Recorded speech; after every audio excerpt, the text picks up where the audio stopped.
Welcome to Empowering Seniors. I'm your host, Katherine Ambrose. We have a very special story that's been quilted over the generations.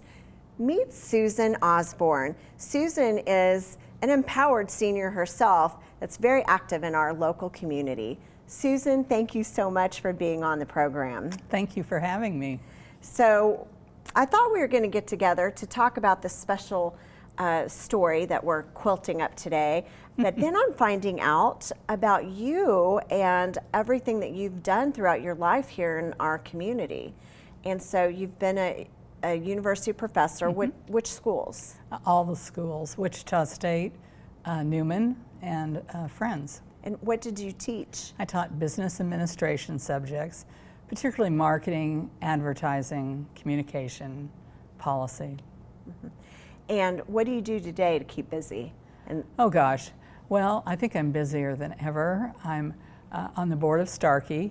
I'm an activist, and I'm active in primarily Women for Kansas, which is a statewide organization combined with several chapters. I'm on the state board, and that keeps us pretty busy. Very good.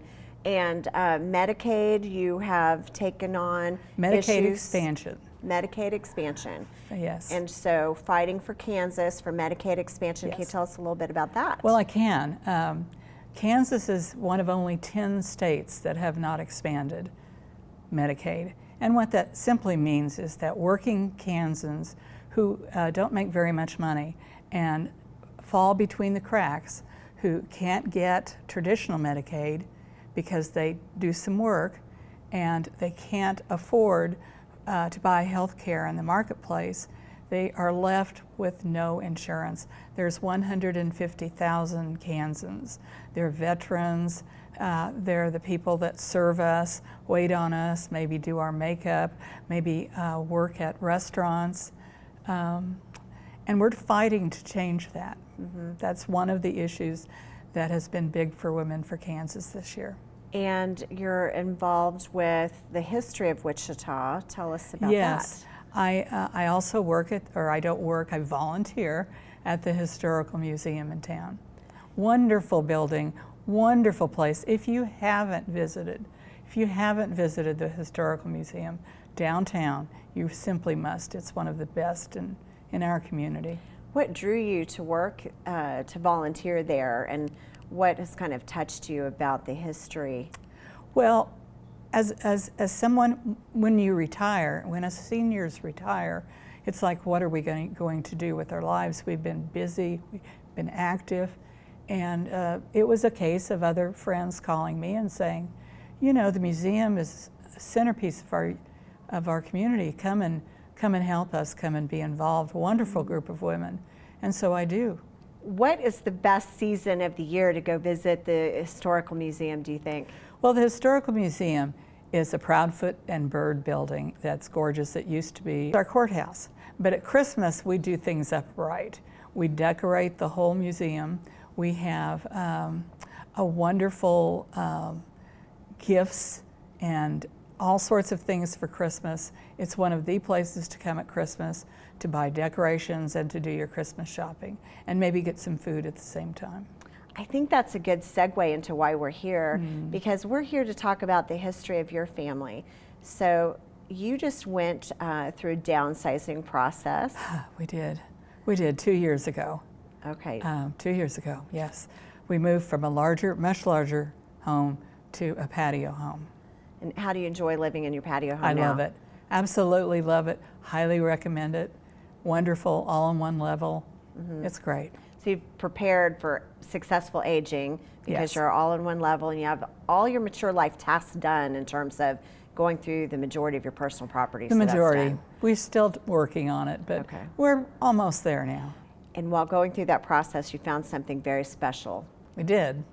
I've carried it around with me forever in a brown paper sack, these quilt squares that my grandmother had given me as a young girl.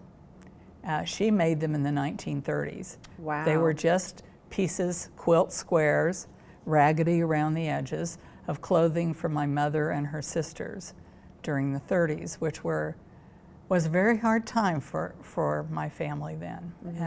You know, the Dust Bowl, living on a farm, not having much to eat. I carried this sack around and moved it with me, and always thought, wouldn't it be nice to put it in a quilt, which is what my grandmother would have wanted me to do, but I don't quilt. So thanks to my husband, who found it in the garage, he said, do something with these or we shouldn't be keeping them. We should pass them on. So I said, okay, I'll figure something out. And we own a home in Arkansas. I went there and talked to a friend who did quilting, and she said, well, why don't you lay them out so that they're all very different. So lay them out and see how they might look as a quilt. And then doggone it, she made the quilt for me. That's awesome. Yes. How does that make you feel that you accomplished that as a legacy list item for your family? Well, my grandmother didn't have much, and what she has, some of it was taken, and so there's very little to pass on. I have passed a couple of things on to my daughter, but really didn't have much, and now I have something to pass to my granddaughter. My granddaughter's name is Amelia. She's graduating from college in a couple of weeks, and she was named after my grandmother, Amelia, who made these quilt squares. So I am extremely excited. This will be a surprise gift. So young Amelia has no idea. She has no idea. That this gift coming through you from her namesake. Right. That's an amazing story. No idea. And so let's meet your husband and talk about how he found this and how this all came about. All right. Let's meet Guy McCormick, Susan's husband, and get to the bottom of this story. Guy, so you found the package. You found a mysterious paper bag and said, what is this? Well, it was in the garage, and when we downsized, toward the end, you kind of stuff stuff, where it'll go quickly, and then I continually go through things and see what do we have here and so on. And I pulled out this very rumpled, sad paper bag. I think I had seen these before, I'm not sure. And I looked inside and I thought, okay, we got to do something with these. I didn't remember the story or anything, so I took them to Susan, who was like seeing it for the first time, oh, yes, yes. And so that's how we got started on getting it into a quilt like it should be. Oh, that is so cool. So you were doing a good job as a downsizer, really making sure you're trying not to keep more than what you need, and you're like, what is this? Yeah. Make a decision. Yeah. And you guys took action and made it Well, happen. and I knew that wasn't something that we were going to get rid of, immediately. I thought, oh, this is of value. So Susan took it and ran with it. So what do you think this will mean to your family, having this quilt that's all finished? Well, it pulls a lot of history together from Susan's family way back, and I think everybody will be very excited about it, very interested in it. Susan's daughter already knows about it, and so it's going to be a pretty exciting thing. And do you have many grandchildren? There's two, the granddaughter, and then there's also a grandson. Yeah. And so this may get passed down to them. Oh, it will. Okay, it will. So tell me a little bit about the downsizing process, going through all the stuff in your house. What prompted the decision for you guys to do that? Well, we had been kind of nibbling at getting rid of things for years, but until you really have to, you don't make that much progress. Well, I got news for you. A lot of people don't do it. So what caused I'm sure you that's to... true. You Yeah. did it, though. Well, we had decided that it would be good to move to a smaller place, one floor, the usual reasons. And we suddenly found it, just exactly what we wanted. And so that started the rather frenzied process for a couple of months of getting ready to do that. Because when you move to half the space, you're not moving everything.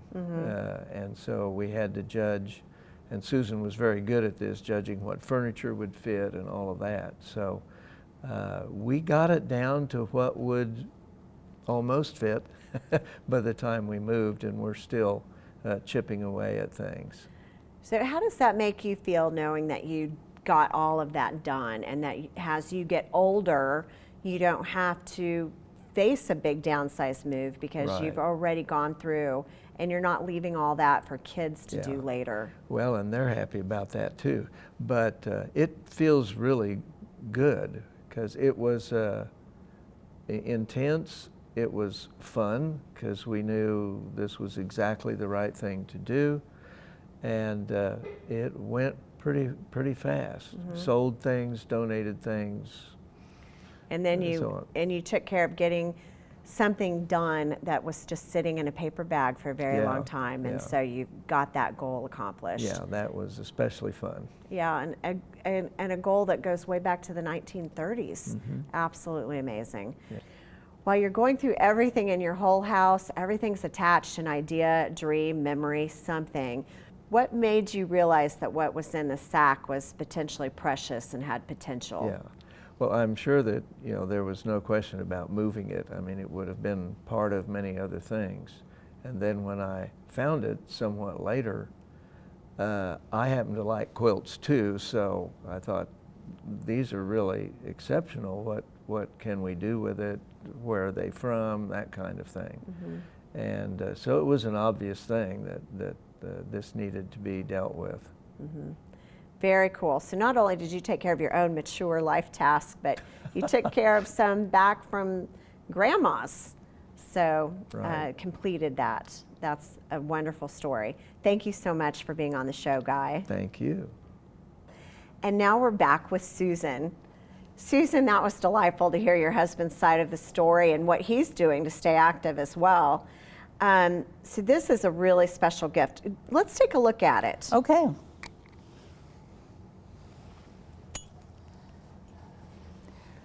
When we did this, or when my friend did this, she said, let's make a quilt that will look exactly like a quilt that would have been done in the 1930s. Mm-hmm. Because every one of these pieces were done with my family's, with my mother and her sisters and my grandmother's clothing. So we picked a blue pieces, and isn't it gorgeous? Don't you think it's gorgeous? It just works out perfect, the fabric that you found. Yes. So she had all of these quilt squares already done? Yes, and it turns out they were different sizes. So she looked in her quilting supplies. My friend's name is Suzanne Childress. I have to mention that. She is wonderful. Suzanne Childress is wonderful. And she had identical fabric that some of these were too small to fit the squares, so she had to piece. And you can't find them because they're the same. There's one. They're the same fabric. Now remember, this fabric is almost 100 years old. This fabric is, I don't know. Oh, so she pieced in the white. She pieced in the white so that they would fit. That is really awesome. Yes. And now it's such a special story. Now you're Yes. doing a television episode around it too, so I mean, Yes. what a special quilt it's become. Yes. So- Amelia will love this. Oh, how special is that? Yeah. So this is really an inspiring story, but I also think that what you're doing in your everyday life is so inspiring. We'll just have a little quilt talk here. Yes.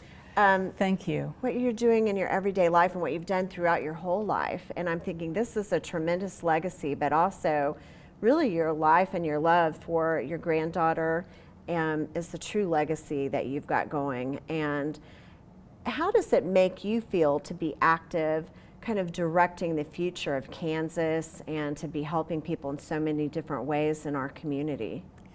Well, you know, when you're working and you're raising a family, you don't have much time, very little time to get active in your community. Some people do, and I did to some extent. But when you retire, you have all this to give. And so that the importance is to find organizations that you want to give to and help and really carry on important issues to you to the next generation and the generation after that. So here in your retired years, you're working maybe as hard as ever. Oh yes, I think so. Yes. And you're weaving into the fabric of our state and our local community so many wonderful things. and creating a legacy here locally too, and making a difference. Because sometimes you're right, when we're raising our kids, we're so busy just making a living, it is hard to plug into things. And one of the best things we can do as we age is be very engaged and use our wisdom. Yes. Do you feel like in your 70s now that you're different than maybe you were in your 40s or 50s? Oh, I think so. I like to think I'm much wiser. I don't know if everyone would agree with me or not. But the nice thing about being retired is you have choice. You have choice in what you want to do. And just, you know, when we're talking about quilting, you look at these squares, they're so different from each other, but they kind of meld together.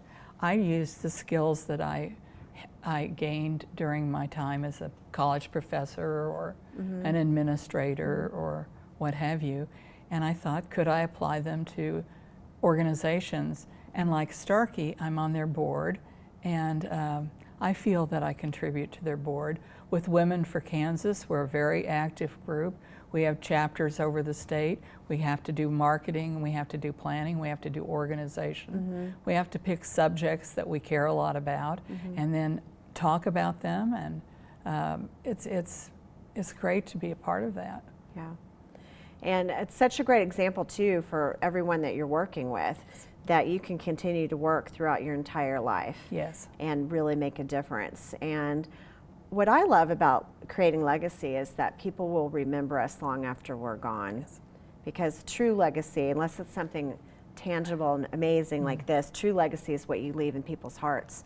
Yes. And I was sharing with you a story about a professor that I had at WSU that taught social work.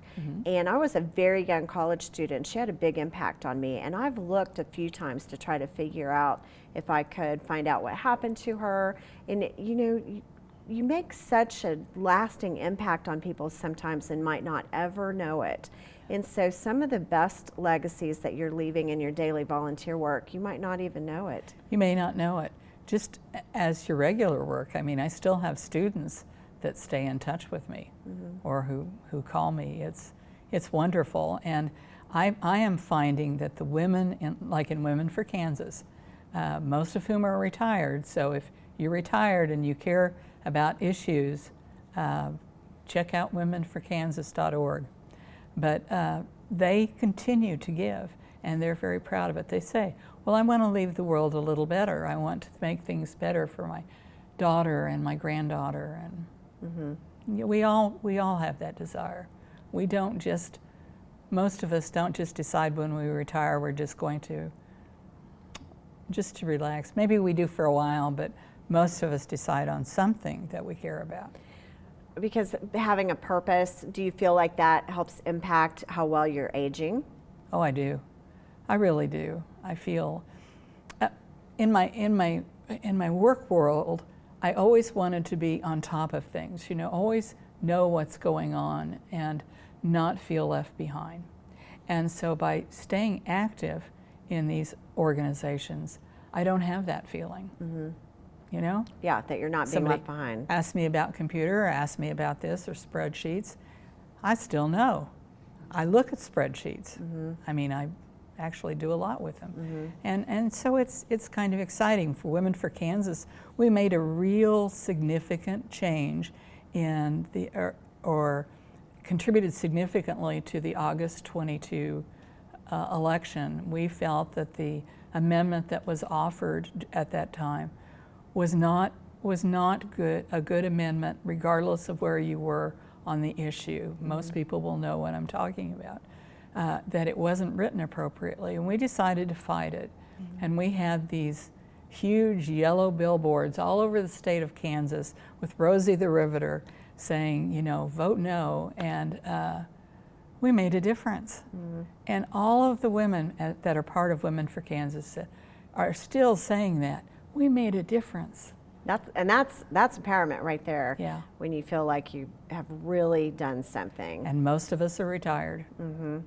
So if we have a retired viewer that's watching the show and they're not quite sure what skills or talents might be useful What would your advice be as far as looking into organizations, following their own interest, and not feeling awkward about approaching? Well, just remember you're skilled. I mean, if you were a homemaker, my gosh, you have every skill. If you were, whatever you do, you had skills. So look at the organizations that you like, the nonprofit organizations, who need help in so many ways, every kind of way. At Starkey, you know, you can be a volunteer and help the person served. They have birthday parties every month. You can come and just make them feel good and celebrate with them. They have Christmas parties. They have spring parties. Say, call Starkey and say, I want to volunteer. Call any other nonprofit. Call your church, because churches need help too. And from that, and talk to your friends. Try something for a while. Say, well, I'll give it a few months and see how I feel. And I happen to see a lot of senior volunteers in senior living communities. Yes. Seniors going in and entertaining in different ways, Yes. teaching in different ways, Yes. playing music, Yes. serving happy hour type occasions and things like that. And that makes a big difference. Senior communities really need that, and more of that, because these are vital human beings that, I mean, I have, when I worked at Catholic Charities, I remember adult day services would have people come in, and oh, there was nothing better than that. At a nursing home, I have a cousin in a nursing home, nothing better than somebody coming in and spending some time with them. So you can use all the skills Great thing. from your whole life, Yes. your natural behavior style that you have, and it is useful and very much wanted, and there's something you can do. And just making a difference with the birthday parties or socialization. Yeah. That's Writing a letter everything. for someone who can't write anymore. Anything. Great idea. Congratulations on accomplishing Isn't this neat? this. Yes. You know, you're just checking off the list of all the great things you're getting done in your life, and this is a tremendous gift. And so Thank you. I'm glad it all came together for you. Thank you very much, Catherine. Thank you for asking us here. Thank you for being on the show.